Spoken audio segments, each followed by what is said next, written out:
మనం control statements చెప్పుకుంటున్నాం కదా. ఏంది? If condition 1 or 2 condition 3 any number of conditions and condition అంటే ఏమని దీని మీనింగ్, ఈ కండిషన్ సాటిస్ఫై అవ్వాలా, ఈ కండిషన్ కూడా సాటిస్ఫై అవ్వాలా. దెన్ సో ఈ మధ్యలో పెట్టిన అన్ని స్టేట్మెంట్స్, స్టేట్మెంట్ 1 అంటే మేబీ సెలెక్ట్ స్టేట్మెంట్ అయి ఉండొచ్చు, సెలెక్ట్ అయి ఉండొచ్చు, ఇన్సర్ట్ అయి ఉండొచ్చు, అప్డేట్ అన్నీ కూడా అయి ఉండొచ్చు. సో లేదా డిబిఎంఎస్ అయి ఉండొచ్చు, ఏదన్నా సరే. దెన్ ELSEIF కానీ ELSEIF అంటే ఏమంటే ఇంకో ఎండిఫ్ కింద క్లోజ్ చేయాలి. సో ELSIF అని మళ్ళీ ఇంకో కండిషన్. ELSIF అంటే కండిషన్ ఇవ్వాలి. ఏం కండిషన్ అది? ట్రూ కండిషన్ అనుకున్నాం. సో ఈ కండిషన్ ట్రూ అయితే సో దెన్ సో ఈ బ్లాక్లో పెట్టిన అన్ని స్టేట్మెంట్స్ ఎగ్జిక్యూట్ అవుతాయి. సో ఇది కూడా అంతే, ఏ స్టేట్మెంట్స్ పెడితే అన్ని స్టేట్మెంట్స్ ఎగ్జిక్యూట్ అవుతాయి. సో తర్వాత లాస్ట్లో ఎల్స్ అనేది మ్యాండేటరీ కాదు. ఎల్స్ పెడితే ఏమవుతుందంటే పైన ఏ కండిషన్ కూడా సాటిస్ఫై అవ్వకపోతే ఎల్స్లో పెట్టిన స్టేట్మెంట్స్ ఎగ్జిక్యూట్ అవుతాయి. ఎల్స్ పెట్టకపోతే ఏం కాదు.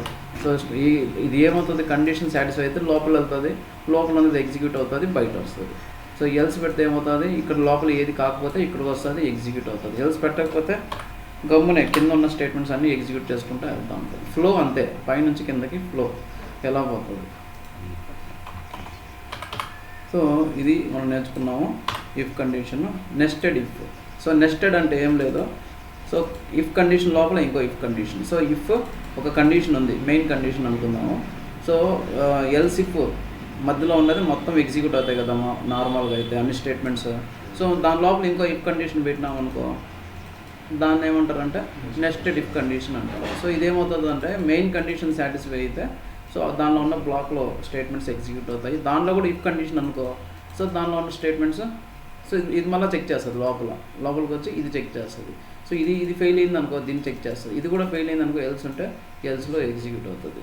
సో ఇఫ్ కండిషన్ ఏమంటే ఏ కండిషన్ సాటిస్ఫై అయితే ఆ బ్లాక్ ఎగ్జిక్యూట్ చేసి కంప్లీట్ చేసుకుంటూ వెళ్తుంది. సో ఇక్కడ లోపలికి వచ్చింది అనుకుందాం, ఇన్నర్లో ఏ కండిషన్ సాటిస్ఫై అయితే అది ఎగ్జిక్యూట్ అయ్యి బ్లాక్ ఇక్కడికి వచ్చేస్తుంది అంతే, అండ్ ఇఫ్. సో మళ్ళీ అన్ని కింద ఉన్నవి ఎగ్జిక్యూట్ అవ్వదు, ఒకే ఒక కండిషన్ సాటిస్ఫై అవుతుంది. పైనుంచి కిందకి ఏది ఫస్ట్కి సాటిస్ఫై అవుతుందో అక్కడికి ఎండ్ ఆ కండిషన్ అనమాట, అది control statement. So if condition లోపల ఇంకో కండిషన్ పెడితే దాన్ని నెస్టెడ్ ఇఫ్ అంటాం. సో లూప్స్ అనుకో, ఒక లూప్ లోపల ఇంకో లూప్ పెడితే దాన్ని నెస్టెడ్ లూప్ అంటాం. సో అట్లా ఇఫ్ కండిషన్ లోపల ఇంకో ఇఫ్ కండిషన్ ఉంటే దాన్ని నెస్టెడ్ ఇఫ్. నెస్టెడ్ అంటే దాని లోపల. సో లోపల ఎన్నన్నా పెట్టుకోవచ్చు. సో ఒక ఇఫ్ కండిషన్, ఇఫ్ కండిషన్ 1 ఉంది, కండిషన్ 1 సాటిస్ఫై అయ్యింది అనుకుందాం. దెన్ ELSEIF కూడా ఉన్నాయి. ఇది ఇంకో condition 2. Okay, then ELSEIF condition 3. Else ఉంటే ఎల్స్, లేదంటే end if semicolon, end space if semicolon. ఎన్ని ఇఫ్లో 3 ఇఫ్లు ఉన్నాయి, end space if conditions. 3 condition close చేసినాము. సో ఇప్పుడు పైనుంచి కిందకి వెళ్తా వస్తుంది. ఈ కండిషన్ సాటిస్ఫై అయింది అనుకుందాం, దీని లోపల ఇంకో ఇఫ్ కండిషన్ పెడితే if inner condition 1 then ELSIF inner condition 2 then okay, else ఉంటే ఎల్స్, లేదంటే ఎండ్ ఇఫ్. సో ఇప్పుడు ఏమవుతుంది, ఇది ఇట్లా పెట్టుకుంటాం దీని లోపల. సో ఇలా ఉంది అనుకుందాం, ఈ మెయిన్ కండిషన్ ఇది సాటిస్ఫై అయింది అనుకుందాం, దీని లోపలికి వస్తుంది, ఇది చెక్ చేస్తుంది. సో ఇది మన నార్మల్ ఇఫ్ కండిషన్ అన్నట్టే.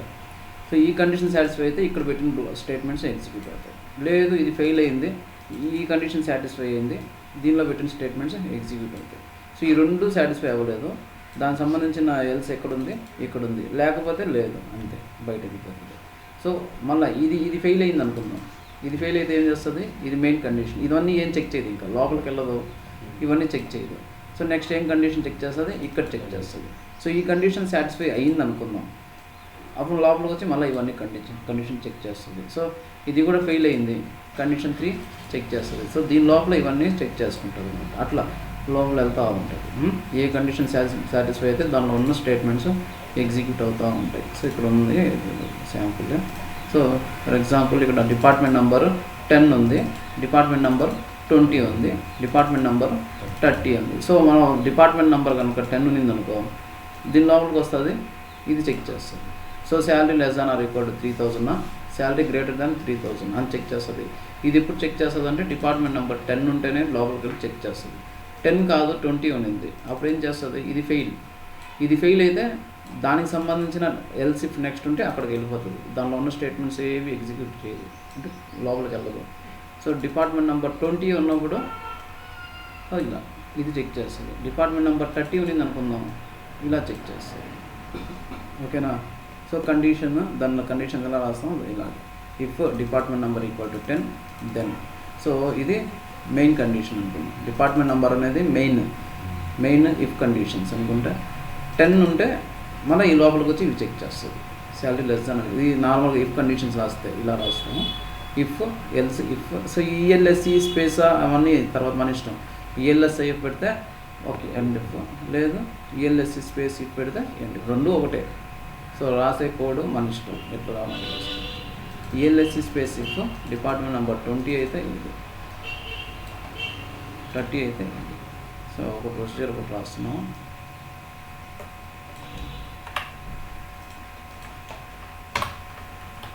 Set serveroutput on.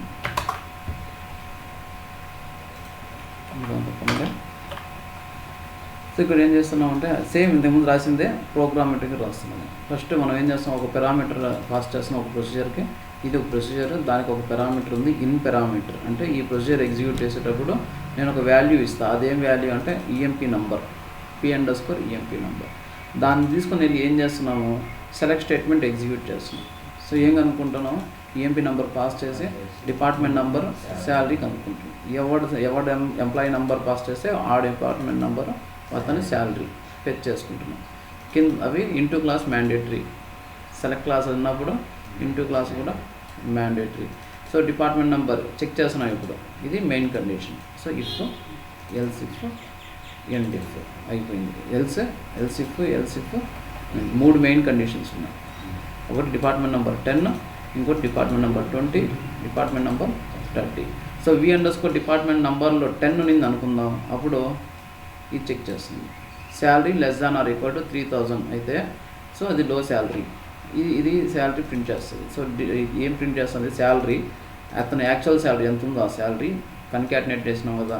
Salary అనేది constant, concatenate with salary. So single కోట్స్లో డిపార్ట్మెంట్ నెంబర్ 10 లో శాలరీ అని మెసేజ్ కంటెంట్ ప్రింట్ అవుతుంది. సో అది కానీ less than or equal to కాకుండా ఎల్స్ నింది, దాని మీనింగ్ ఏంది, అబౌవ్ 3000 అని. అంతేనా. అబౌవ్ 3000 అంటే ఏమో ప్రింట్ అవుతుంది, ఎల్స్ పార్ట్ ప్రింట్ అవుతుంది. అది కాకపోతే కింద అంతే. సో ఎల్స్ పార్ట్లో ఏం ప్రింట్ అవుతుంది, శాలరీ, అతను యాక్చువల్ శాలరీ ఎంత ఉంటుందో ఆ salary, department number 10 high salary. So ఇది ఎప్పుడు లోపలికి వస్తుందంటే అది ఒకవేళ డిపార్ట్మెంట్ నెంబర్ 10 ఉంటేనే లోపలికి వస్తుంది. So else if. So department number 20 అయితే ఏం చెక్ చేస్తుంది, సో దాని రేంజెస్ వేరుంది. ఓకేనా. Department salary less than or equal to 2000. So ఇక్కడ 330 అయితే 1500 అయితే ఒక రేంజ్, కాకపోతే ఒక రేంజ్. సో ఇలా మనం కంపేర్ చేసుకుంటాం. సో ఇవన్నీ శాంపుల్లో. సో నార్మల్గా ఏం చేస్తాం, ఒక కండిషన్ సాటిస్ఫై అయితే వేరే కండిషన్స్ ఏదైనా చెక్ చేయాల్సి వస్తుంది. Condition maybe different. మనం నేర్చుకోవాల్సింది ఏంటి, ఇఫ్లు ఎలా వాడాలి. కండిషన్ వాళ్ళు ఒకటి చెప్తారు, వాళ్ళ రిక్వైర్మెంట్లో ఒకటి ఉంటుంది. ఏముంటుంది, ఏదైనా ఒక వాల్యూ ఇదే ఉంటే ఏం చేయాలి, ట్రాన్సాక్షన్ టైపు క్రెడిట్ మెమో ఉంటే ఏం చేయాలి. ఓకేనా.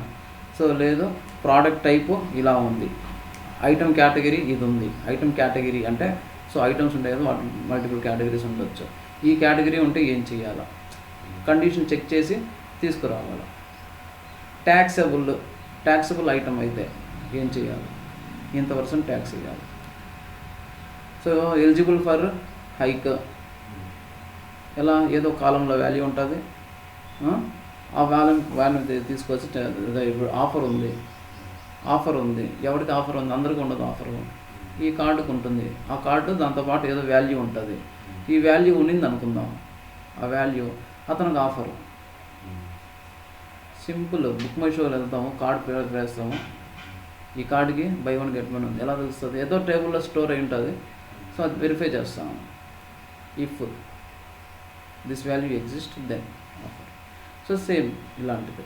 సో ఇలాంటి కండిషన్ చెక్ చేయడం. ఫస్ట్ మనం ఏం నేర్చుకోవాలి? ఇఫ్ కండిషన్, ఎల్స్ ఇఫ్లు, ఇవన్నీ నేర్చుకోవాలి, నెస్టెడ్ ఇఫ్లు అని. సో దీన్ని నేను కంపైల్ చేస్తున్నాను అనుకున్నా.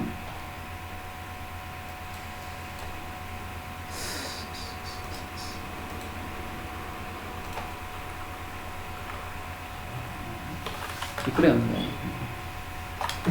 ఉంది, దీనిలో ఉంది.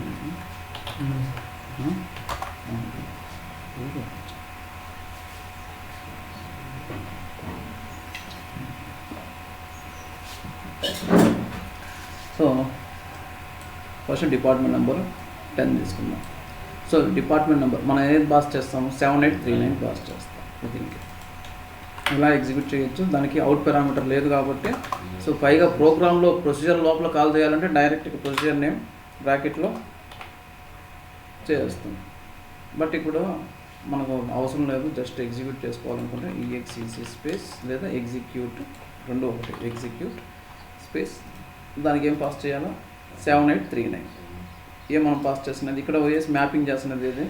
Employee number equal to. So అప్పుడు ఏం చేయాలో? ఈ టేబుల్లో ఉన్న ఎంప్లాయీ నెంబర్స్నే పాస్ చేయాలి. ఈ టేబుల్లో ఎంప్లాయీ నెంబర్స్ ఏమున్నాయి? ఇవి ఉన్నాయి. సో 7839. సో మనం ఏం చేయాలి అక్కడ? ఒకవేళ 7839 పాస్ చేయాలి. డీబగ్గింగ్ ఎలా చేస్తారంటే, సో ఇక్కడ ఉంది కదా ఫస్ట్ స్టేట్మెంట్, దీన్ని తీసుకుని ఇలా ఉంది కదా. సో నార్మల్ ఇది SQL స్టేట్మెంట్. SQLలో ఉన్నప్పుడు ఇంటూ ఉండకూడదు, తీసి. సో ఇక్కడ మనం పాస్ చేసిన వాల్యూ ఏది? 7839 ఇక్కడ రీప్లేస్ చేయాలి. దీన్ని ఎగ్జిక్యూట్ చేయాలి. దీన్ని ఎగ్జిక్యూట్ చేస్తే ఏమొచ్చింది? 10,5000. సో అప్పుడు ఇక్కడ చెక్ చేసుకుంటూ వెళ్ళాలి.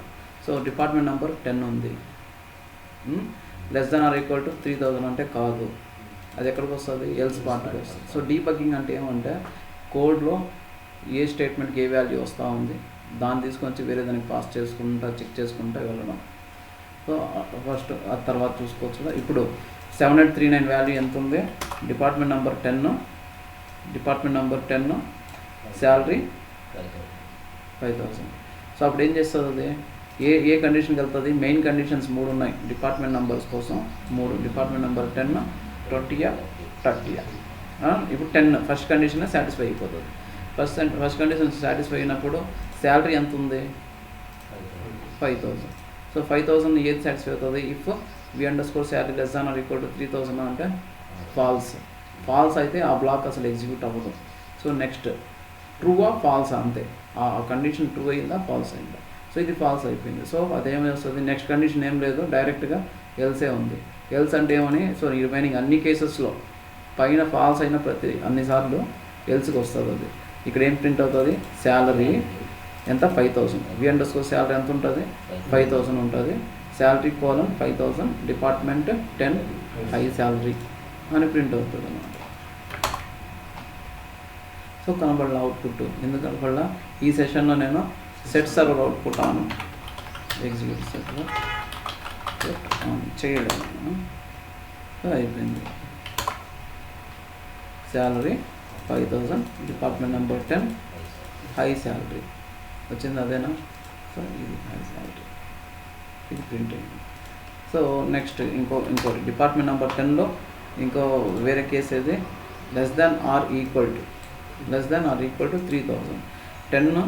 సో ఇది సాటిస్ఫై అయిపోతుంది. 7782 ఏమైంది? శాలరీ 2450. ఇది డిపార్ట్మెంట్ నెంబర్ 10, లో శాలరీ.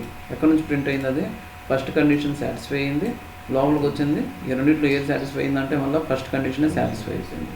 సో కాబట్టి డిపార్ట్మెంట్ నెంబర్ 10, లో శాలరీ.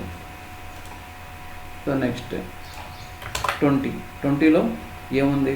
రేంజ్ 20లో 2000 అబోవ్. డిపార్ట్మెంట్ నెంబర్ 20లో 2000 అబోవ్. సో ఇదేమొస్తుంది 2000 అబోవ్ కదా. సో ఏది నంబర్ 7566 ఏమొచ్చింది 29075 department number 20 high salary. So ఈసారి ఏమైంది ఈ కండిషన్ సాటిస్ఫై అయింది. సో ఇదే కదా డిపార్ట్మెంట్ నెంబర్ 20 అనేది మనకు హార్డ్ కోడెడ్ వాల్యూ కాబట్టి ఏది ప్రింట్ అయింది ఇది దీని లోపలికి వెళ్ళింది డిపార్ట్మెంట్ నెంబర్ 20. సో ఈసారి హై శాలరీనెస్ ఎలా వచ్చింది ఈ కండిషన్స్ ఫెయిల్ అయ్యి ఎల్స్ పార్ట్కి వచ్చింది. సో ఇలా హై శాలరీ అయింది. So next department number 20 below 2000 ఏదండి 7369 ఏమైంది 820 లో శాలరీ 800 డిపార్ట్మెంట్ 20లో వచ్చింది. ఇది లో శాలరీ. ఎందుకు లో శాలరీ అంటే బిలో 2000 అంతేనా. ఇక్కడ కండిషన్ ఇది సాటిస్ఫై అయిపోయింది. అప్పుడు దానిలో ఉన్న స్టేట్మెంట్ ఎగ్జిక్యూట్ అయింది. సో ఇక ఒకటే స్టేట్మెంట్ ఉంది. మనం ఎన్ని స్టేట్మెంట్స్ అన్నా అవసరం బట్టి పెట్టుకోవచ్చు. ఇన్సెప్ట్ పెట్టుకోవచ్చు, అప్డేట్ పెట్టుకోవచ్చు, సెలెక్ట్ ఉండొచ్చు, ఏదన్నా ఉండొచ్చు. So next 30 less than 1500 30 department number ఇది 1500 కదా లెస్ దాన్ 7654 ఎక్కడికి వెళ్ళింది 1250 వాళ్ళ శాలరీ. డిపార్ట్మెంట్ నెంబర్ 30 లో శాలరీ 1500 కంటే తక్కువ కాబట్టి నెక్స్ట్ 1500 ఈక్వల్ ఉంది కాబట్టి మనం చూసుకోవచ్చు. ఈక్వల్ కూడా పెట్టాం కాబట్టి అది ఈక్వల్ అది మళ్ళీ లో శాలరీకి వెళ్తుంది. 1500 కంటే ఎక్కువ ఎవరికి ఉంటుందా దగ్గర ఉంది. Department number 30 hello okay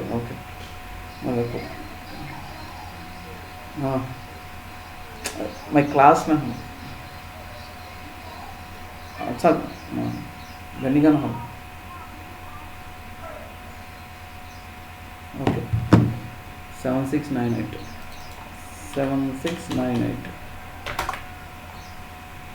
high department number 30 దీన్ని నెస్టెడ్ ఇఫ్ కండిషన్ అంటారు. అంటే ఒక కండిషన్ సాటిస్ఫై అయితే దాని లోపల మళ్ళీ కండిషన్ పెడితే దాన్ని నెస్టెడ్ ఇఫ్ కండిషన్ అంటారు. సో నార్మల్ ఇఫ్ నేర్చుకున్నా అది కూడా ఈజీ అంతే. ఓకేనా. ఎగ్జిక్యూషన్ ఎలా చేస్తాం అయితే ఇది అంతే సేమ్ ప్రోగ్రామే. సో వాటిని so and or both condition has to true. Or అంటే ఏదో కండిషన్ కండిషన్ సాటిస్ఫై అయితే చాలు. సో ఇది దీని శాంపుల్ అయితే నిన్న అయింది మొత్తం అది. అండ్ ఆర్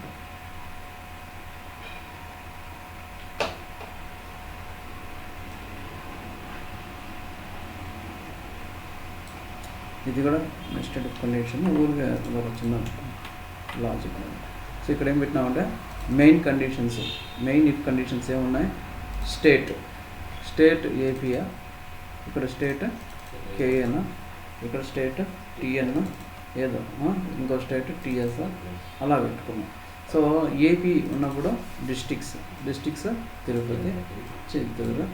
సో దాంట్లో ఏదో కాలేజెస్ ఊరికే అలాగా.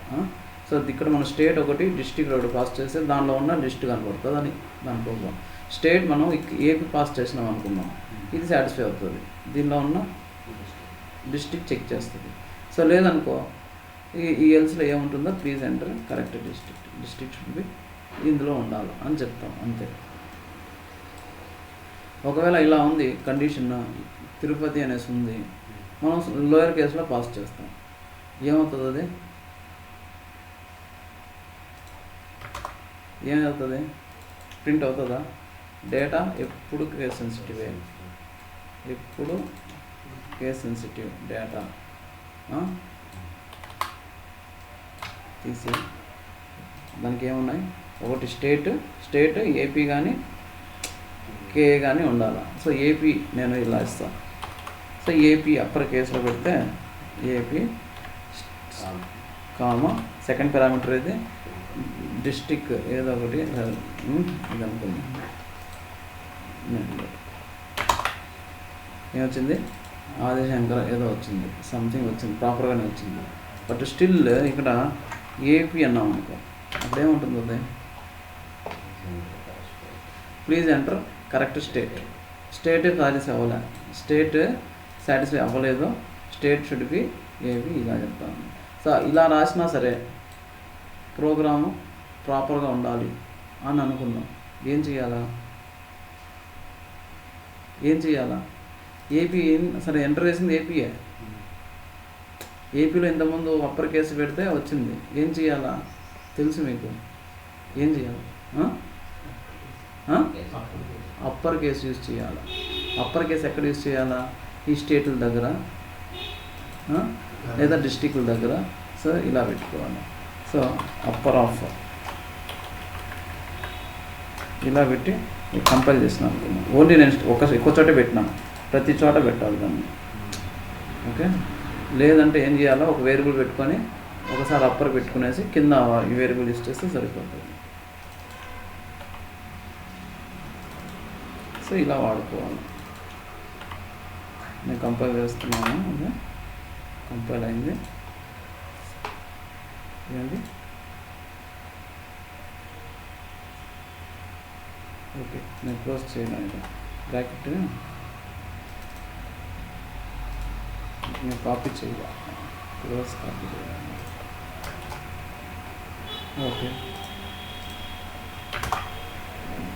Okay, no errors. సో ఇప్పుడు ఎగ్జిక్యూట్ చేస్తా. ఇప్పుడు వచ్చింది. అర్థమైందా? అర్థమవుతా ఉందా స్వాతి? ఈయన సాయి. ఓకే, ఈ విధంగా కోడింగ్ రాసుకోవాలన్నమాట ఈ కండిషన్స్ పెట్టి. సో అప్పర్ కేసు ఇలా లేదనుకుంటే మనం ఏం చేయొచ్చు అంటే ఒక వేరియబుల్ ఒకటి పెట్టుకొని అన్ని చోట్ల రాయాల్సిన పనిలే. v_state ఏంటది? var_2 ఆఫ్ ఎంత, ఒక 50 పెట్టుకొని కోలన్ ఈక్వల్ టు p_state కదా. సో దానికి ఏం చేయాలా? అప్పర్ చేసి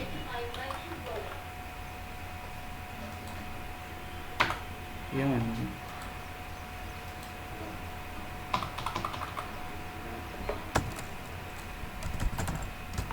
కీబోర్డు ఇలా పెట్టుకోవాలి. అదేమైంది? ఆఫ్ అయింది.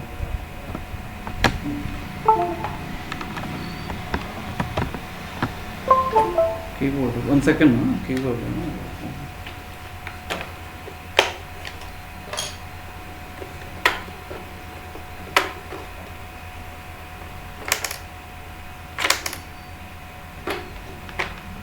కంప్లీట్ కదా.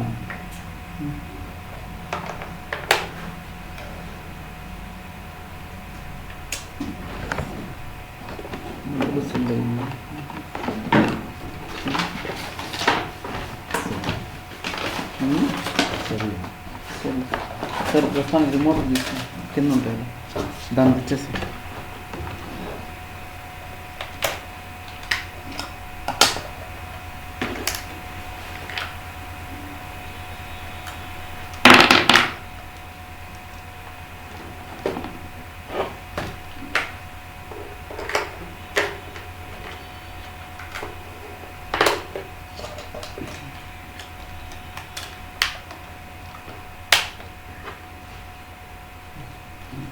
ఓకే, ఏముంది అది?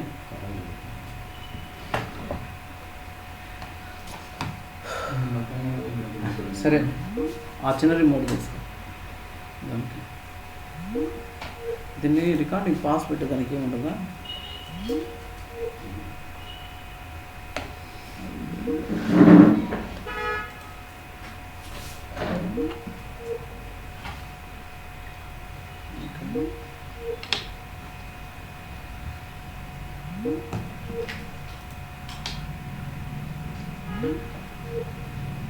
సరే, ఇక్కడికి వచ్చేసి వచ్చింది పవర్.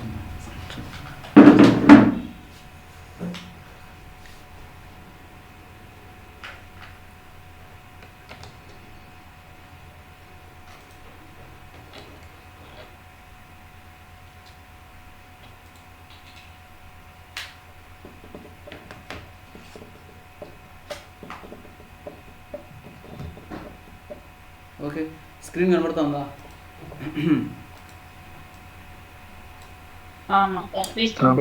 ఓకే, సో ఏం చేయొచ్చు అంటే ప్రతి చోట అప్పర్ వాడాల్సిన పని లేదు. v_state ఒక వేరియబుల్లో మనం ఏం చేస్తామంటే అప్పర్ ఆఫ్ ఈ పారామీటర్ వాల్యూ. p_state అంటే ఏంది? పారామీటర్. v_state అంటే వేరియబుల్ డిక్లేర్ చేసుకున్నాం. v_state varchar2 same data type మనం డిక్లేర్ చేసుకున్నాము.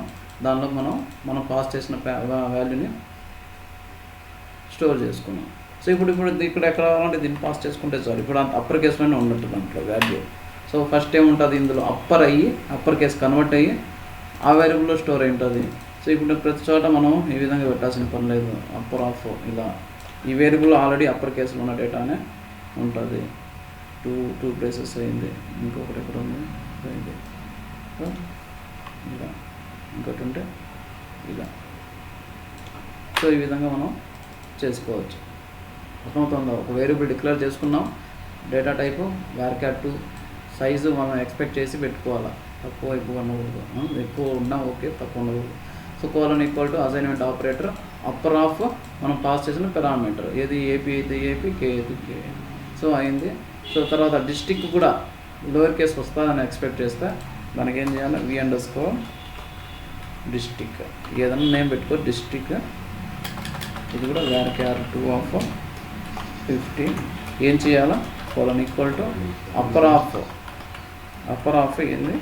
p_dist. సో మనం పాస్ చేసిన డిస్ట్రిక్ట్ ఏమవుతుందంటే అప్పర్ కేసు కన్వర్ట్ అయ్యి ఈ వేరియబుల్లో స్టోర్ అవుతుంది. సో ఇప్పుడు p_విన ప్రతి చోట ఏం చేయాలా? ఇలా రీప్లేస్ చేయాలి.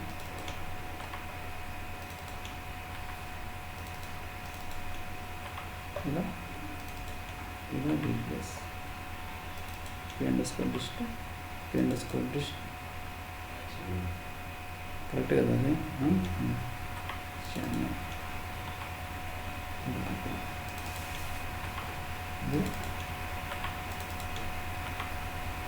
సో అయిపోయింది. సో ఇప్పుడు ఏది లోయర్ కేసు ఉన్నా సరే పనిచేస్తుంది. ఇది లోయర్ కేసు మీద అనుకుందాం, అప్పుడు కూడా వస్తుంది. ఎలా వచ్చింది? ఇది అప్పర్ కేసు కన్వర్ట్ అయ్యి ఆ తర్వాత కంపేర్ చేసింది. ముందే కన్వర్ట్ చేసి ఒక్క వేరియబుల్లో కాపీ చేసి పెట్టుకున్నాము, దాన్ని తీసుకొని వచ్చి కంపేర్ చేస్తుంది. అప్పర్ కేసు పెట్టినా యూనిట్ క్యాప్ పెట్టుకున్నా సరే ఏ కేసులైనా పంపించో అది పనిచేస్తుంది. అర్థమైందా? ఈ విధంగా మనం అప్పర్ టు లోయర్ చేసుకోవచ్చు. So control statements away if condition, nested if condition, else if ఇవన్నీ. సో టాస్క్ నిన్న మొన్న ఏదో చెప్పినాను కదా, టాస్క్ చేసినారా? ఐటము సేల్స్ చేయలే, ఉగాది పచ్చడి అయింది. ఓకే, చేయలే. ఎవరు చేయలే? ఒకరు కూడా చేయలే కదా? చేసినా? ట్రై చేసినారు అట్లీస్ట్? ఉందా? ఇప్పుడు షేర్ చేస్తావా? ఇప్పుడు కోడ్ సేల్స్ ఐటమ్స్ నేను వేరేలా అనుకుని అప్డేట్ చేశాను, దానికి కొంచెం చేంజెస్ చేయాలా? ఓకే, మిగతా వాడికి చేశాను. సో రిక్వైర్మెంట్ అర్థమైంది కదా? అది కోడ్ పంపిస్తాను. ఓకేనా? సరే పంపించు, ట్రై చేయండి అందరూ. సత్య, స్వాతి, ఓకే అమ్మా, టాస్క్ చేయండి. సో ఇంకొక టాస్క్ అదేనా ఇది? ఓకే, సో సేమ్ అలాంటి కైండ్ ఆఫ్ టాస్కే. ఐటమ్ నాట్ ఎగ్జిస్ట్, లేకపోతే ఏం చేయాలి? ఒక మెసేజ్ ఐటమ్ నాట్ ఎగ్జిస్ట్ అనేది మనం చెక్ చేయలే. సో మనం ఏం చెక్ చేసినామో జస్ట్ ఉన్న ఐటమ్స్ పంపించినామో ఎగ్జిక్యూట్ చేసుకున్నాం. ఐటమ్ లేకపోతే ఏం చేయాలి? ఒక మెసేజ్ రావాలి. మెసేజ్ ఎలా వస్తుంది? ఐటమ్ లేదన్న సంగతి ఎలా తెలుస్తుంది? ఇలా రాసినాం అనుకుంటాం. ఎలాగా?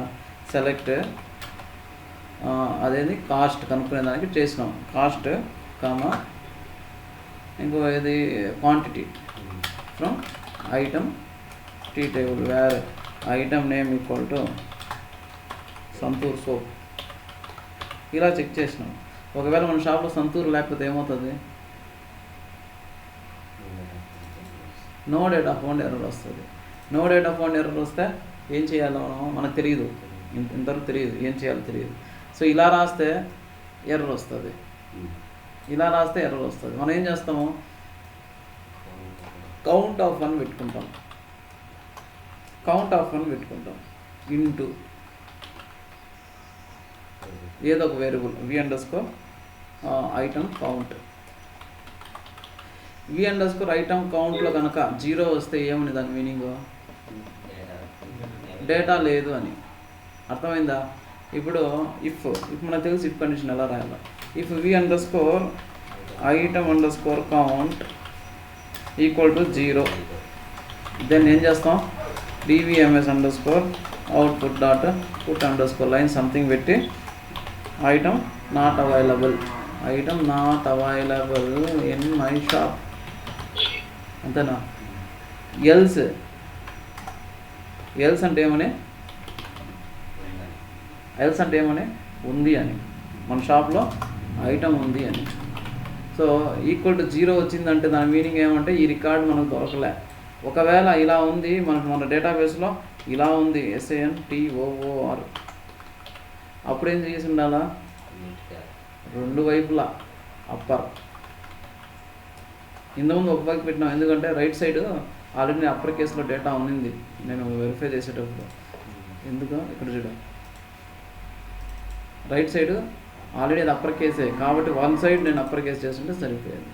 సో ఇప్పుడు వచ్చిన పారామీటరే ఏ కేసు ఉందో తెలియదు నాకు, కాబట్టి ఏం చేస్తామంటే 2 అప్పర్ కేసులు పెట్టుకుంటే అసలు ఏ ప్రాబ్లం ఉండదు. ఇది అప్పర్ అఫ్, ఇప్పుడు కూడా అప్పర్ అఫ్, ఏ కేసులోనే అది ఫెయిల్ అవ్వదు. అంటే డేటా ఉంటే, ఈ నేమ్తో ఉంటే.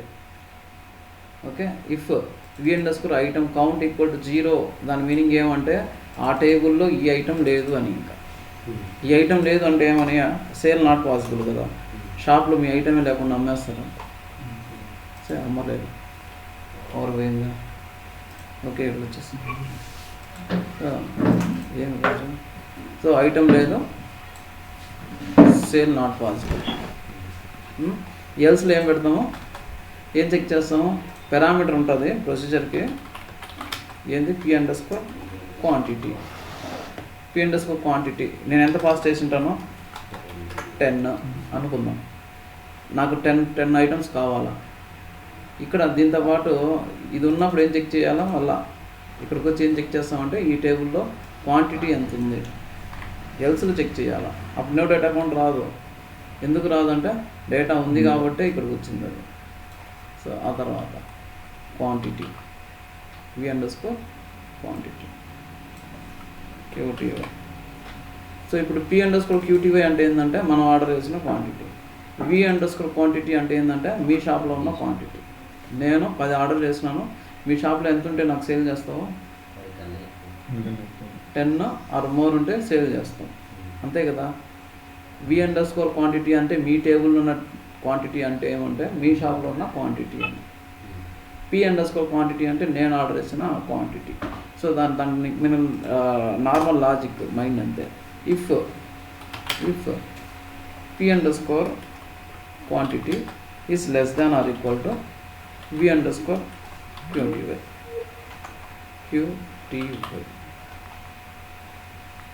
ఏమండి నేను ఎవరు చేయండి,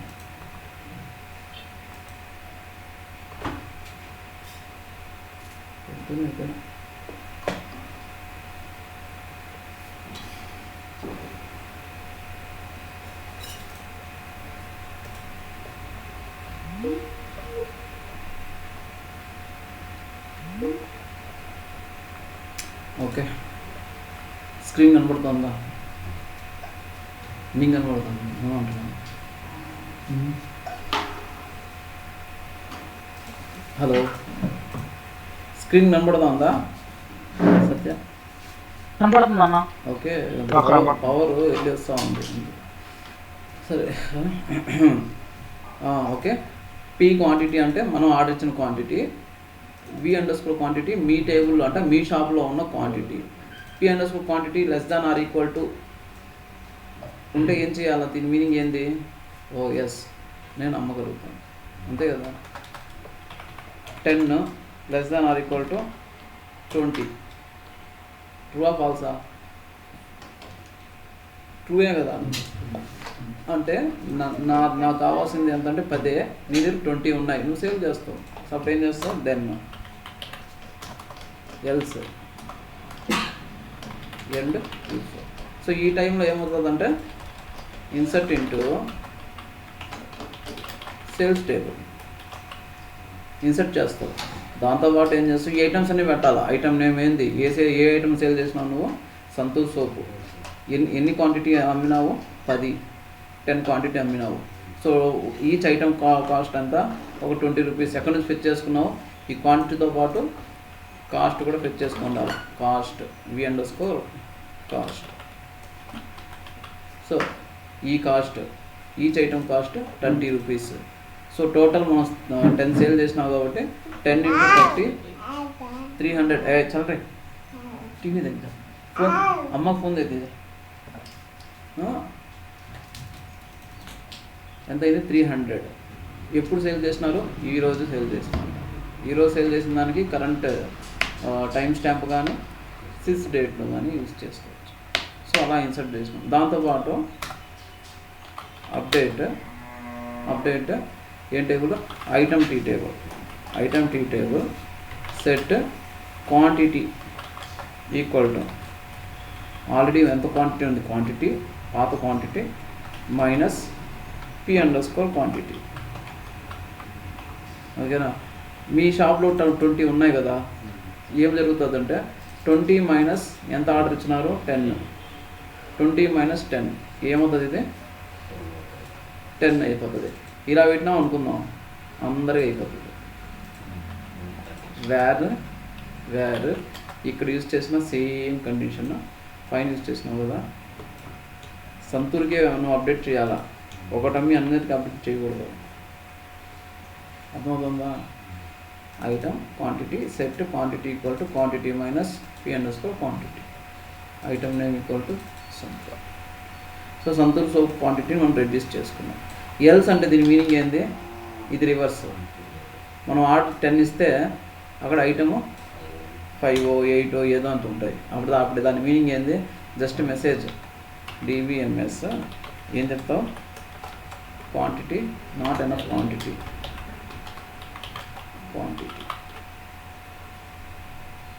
అర్థమవుతుందా, నాట్ ఎనఫ్ క్వాంటిటీ అంతే. సో ఇదే సింపుల్ ప్రోగ్రామ్. మన షాప్లో ఉన్నట్టే ఐటమ్ ఉందా, ఐటమ్ లేదు, ఉంటే ఎన్ని ఉన్నాయి, అన్నీ లేవు, అన్నీ ఉంటే ఇది తీసుకో డబ్బులు, అంతే. ఇది కూడా ప్రోగ్రామ్. సో దాన్ని ఏం చేస్తారంటే ఒక సిస్టమ్ లాగా రికార్డ్స్ మనం మెయింటైన్ చేసుకుంటాం. సో ఉందా లేదా చెక్ చేయడం కోసం ఇఫ్ కండిషన్.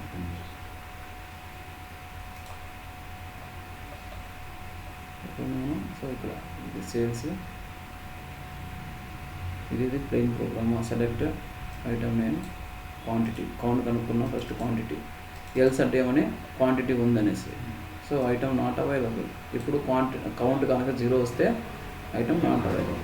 ఎల్స్ పార్ట్కి వచ్చినాము, available quantity item cost. So ఏ ఐటమ్ అయితే మనం పాస్ చేసినామో ఆ ఐటమ్. సో ఇప్పుడు ఇక్కడ ఏం చేసి ఉండాలా, అప్పర్ ఏ కేసులో సరే సెర్చ్ చేయాలనుకుంటే అప్పర్.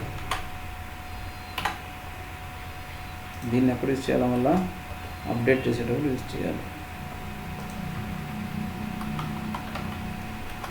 అప్డేట్ దీనివల్ల యూజ్ అర్థమైంది కదా, అప్పర్ వల్ల యూజ్. అప్పర్ లోయర్ నువ్వు 2 వైపులో వాడేటప్పుడు ఏదైనా పెట్టుకోవచ్చు. ఓకే. కౌంట్ 0 అయితే డైరెక్ట్ ఇటు వచ్చేసింది, item not available. Else part అంటే ఏమంటే ఐటమ్ ఉంది, ఐటమ్ మన షాప్లో ఉంది. ఐటమ్ ఉంటే ఏం చేసాం మనం అంటే ఇక్కడ క్వాంటిటీ ఎంత ఉంది, దాని కాస్ట్ ఎంత కనుక్కుని కింద ఏం చేసినామంటే v_quantity అంటే మన షాప్లో ఉన్న క్వాంటిటీ మనకు కావాల్సిన క్వాంటిటీ కంటే ఎక్కువ ఉంటే సేల్ జరుగుతుంది. ఏం చేసినాం, టోటల్ కాస్ట్ కనుక్కున్నాను. ఎలా కనుక్కున్నాను, ఆర్డర్ క్వాంటిటీ నేను 10 చేసిన ఒక కాస్ట్ ఐటమ్ 30 రూపీస్ అంటే ఎంతైంది, 300 stored into total cost store చేసుకున్నాం. ఇన్సర్ట్ చేసినాం సేల్స్ టేబుల్లో ఈ ఐటమ్ నేమ్, ఎంత ఆర్డర్ చేసినాము, కాస్ట్ ఎంత అయింది, ఇవాళ చేసినాం. దాని తర్వాత అప్డేట్. సో ఇవన్నీ జరిగితే మనం ఏం చేయాలి, ఇన్సర్ట్ అప్డేట్ ఉంది కాబట్టి కమిట్. సో ఎల్స్ అంటే ఏమని, క్వాంటిటీ లేదని, క్వాంటిటీ నాట్ ఎనఫ్. ఓకేనా.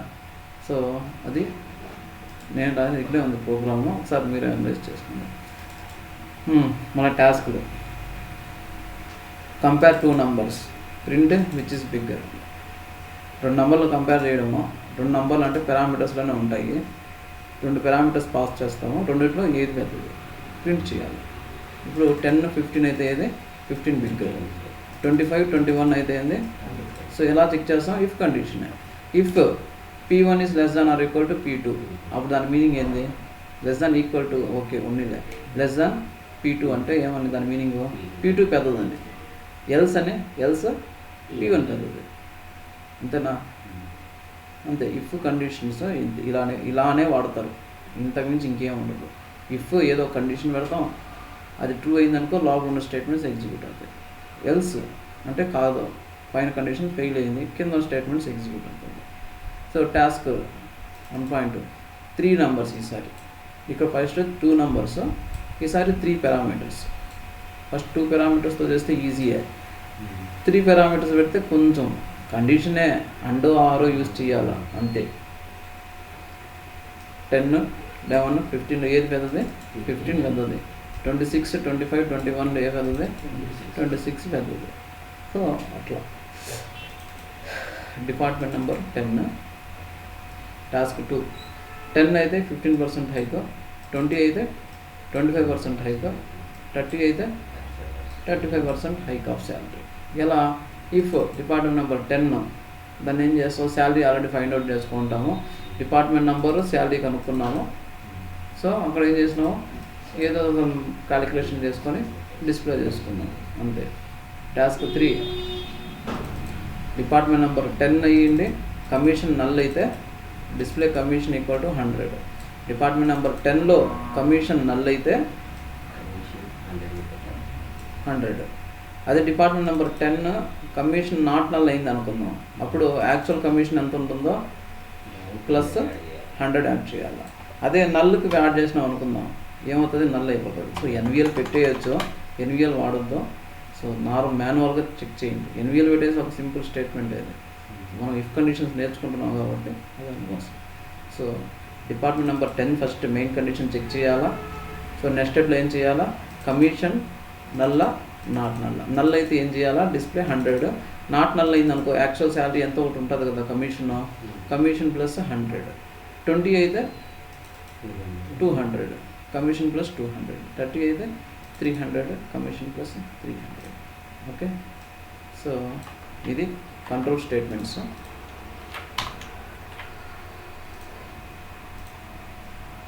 ఓకే. సో ఒక ప్రొసీజర్ ఉంది, శాలరీ జస్ట్ రీడ్ చేస్తున్నాను. Find employees salary.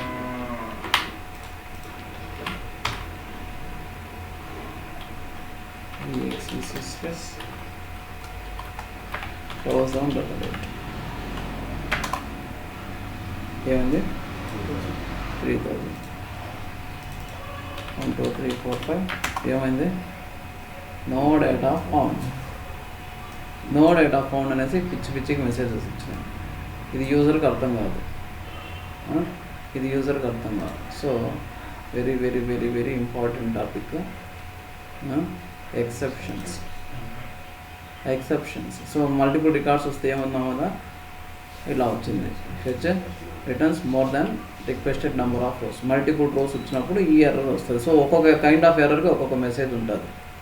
So Oracle so ఎలా ఫైండ్ అవుట్ చేస్తుంది అంటే, ఇక్కడ ఉంది కదా నంబరు. సో ఇక్కడ ఒరా -06512 దానికి అదొక ఎర్రర్ నంబర్. ప్రతి ఎర్రర్కి ఒక్కొక్క నెంబర్ ఉంటుంది, ఒక నెంబర్. సో ఇదేంటి, నో డేటా ఫౌండ్కి ఏమో ఇలా ఉంది, 00 zeros వస్తాయి, అవి కూడా పక్కన ఉంటాయి. ఇంకో ఇలా నో డేటా ఫౌండ్. సో ఏదో నెంబర్స్ ఇక్కడ 04103 అలా ఒక్కొక్క ఎర్రర్కి ఒక కోడ్ ఉంటుంది. ఒక్కొక్క ఎర్రర్కి ఒక్కొక్క కోడ్ ఉంటుంది. సో ఇలా అర్థం కాదు యూజర్కి, ఏంది ఏందో ఉంది నో డేటా ఫౌండ్, ఎందుకు వచ్చింది ఎక్కడొచ్చింది తెలియదు, ఎక్కడొచ్చింది అది ఎందుకోసం వచ్చింది తెలియదు యూజర్కి. మనం ఏం నేర్చుకుంటామంటే ఎక్సెప్షన్ని హ్యాండిల్ చేయడం. ఎక్సెప్షన్ని హ్యాండిల్ చేయడం అంటే ఎక్సెప్షన్ని మనం ఈ ఎర్రర్ని మనం ఫిక్స్ చేస్తామని కాదు, ఎర్రర్ వచ్చినప్పుడు ఏం చేస్తామన్నది ఎక్సెప్షన్ హ్యాండిల్. ఓకేనా, ఫిక్స్ కాదు అది, ఎర్రర్ ఇంకా ఎర్రరే. డేటా లేనప్పుడు మనం ఏం చేయలేము, లేనప్పుడు మనం ఏం చేయాలో అది చేయాలి అంతే. So exception handling, exception to handle errors, not to fix the errors. Fix ఏం చేయం ఎర్రర్స్, ఓకేనా, హ్యాండిల్ చేస్తాం. ఎక్సెప్షన్ వచ్చినప్పుడు ఏం చేయాలి, ఓకేనా, అవే exceptions. Okay, exception are use to handle the errors, meaningful messages కానీ కంట్రోల్ ఫర్ ద ఎర్రర్స్ కానీ. సో లేదు దాని బదులు ఇంకొక ఏదైనా ఎగ్జిక్యూట్ చేయడం కానీ ఇలాంటివి చేస్తాం. సో ఎక్సెప్షన్స్ ఎన్ని టైప్స్ ఉంటాయంటే 2 టైప్స్. మెయిన్గా ఎక్సెప్షన్స్ 2 టైప్స్. ఒకటి system exceptions, 2 user defined exceptions. System exceptions అంటే ఏమంటే ఎర్రర్స్ అని. ఇప్పుడంతా ఇవి మనం చూసినాం కదా, ఇవన్నీ ఎర్రర్సే. Errors system exceptions. సో దానిలో సిస్టమ్ ఎక్సెప్షన్స్ మళ్ళీ 2 ఉంటాయి అన్నమాట. 2 అంటే named exceptions, unnamed exceptions. Named exceptions అంటే ఏమంటే ఈ ఎర్రర్కి ఒరాకిల్లో నంబర్ నేమ్ ఇచ్చేసి ఉంటుంది. సో ఈ కైండ్ ఆఫ్ ఎర్రర్ వస్తే ఏం చేయాలనేది దీని నేమ్ ఆల్రెడీ ఇచ్చేసి ఉంటుంది, ఒరాకిల్లో ఇచ్చేసి ఉంటుంది. సో మనకు తెలిసింటే ఆ నేమ్ డైరెక్ట్ వాడుకునేసేయచ్చు. ఓకేనా. సో అన్నేమ్డ్ ఎక్సెప్షన్ అంటే ఏమంటే ఎర్రర్ అయితే వస్తూ ఉంటుంది, నేమ్ మనం పెట్టుకోవచ్చు. ఎర్రర్ వస్తూ ఉంటుంది, నేమ్ మనమే పెట్టుకోవచ్చు. ఏది నేమ్ కావాలంటే ఆ నేమ్ మనం పెట్టుకోవచ్చు. సో నేమ్డ్ ఎక్సెప్షన్ అంటే ఎర్రర్ ఉంటుంది, దానికి నేమ్ కూడా ఉంటుంది. సో అన్నేమ్డ్ ఎక్సెప్షన్ అంటే ఎర్రర్ అయితే ఉంటుంది, బట్ నేమ్ మనకు తెలియదో లేదో ఏదో ఒకటి మన ఇష్టం వచ్చిన నేమ్ మనం పెట్టుకోవచ్చు. ఆ ఎర్రర్కి మనం నేమ్ ఇవ్వడం అన్నేమ్డ్ ఎక్సెప్షన్. ఆ నేమ్ లేదు, మన నేమ్ ఇస్తున్నాం. సో అట్లా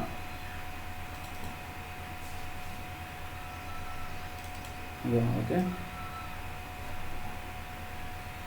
ఏం జరుగుతుందంటే సిస్టమ్ ఎక్సెప్షన్స్ కానీ నేమ్డ్ ఎక్సెప్షన్స్ కానీ ఎర్రర్స్ కాబట్టి ఆ ఎర్రర్ కోడ్ హిట్ అయినప్పుడు వెంటనే డిస్కనెక్ట్ అయింది.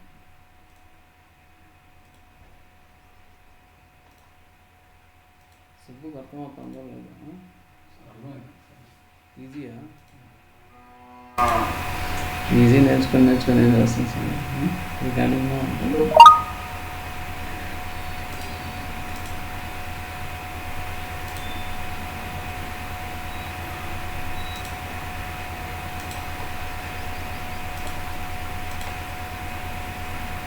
ఇంకా ఎవరు రావాలా? సత్య వచ్చింది రావాలా?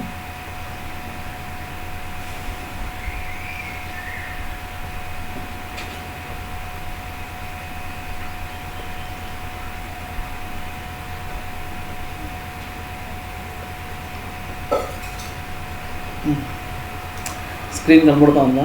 సత్యకాంత్ రావాలా?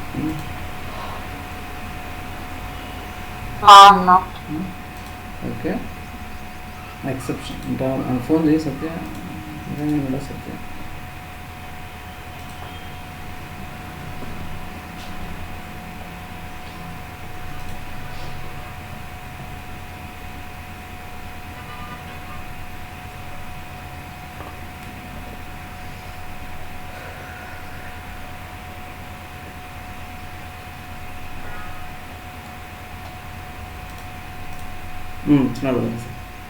ఓకే.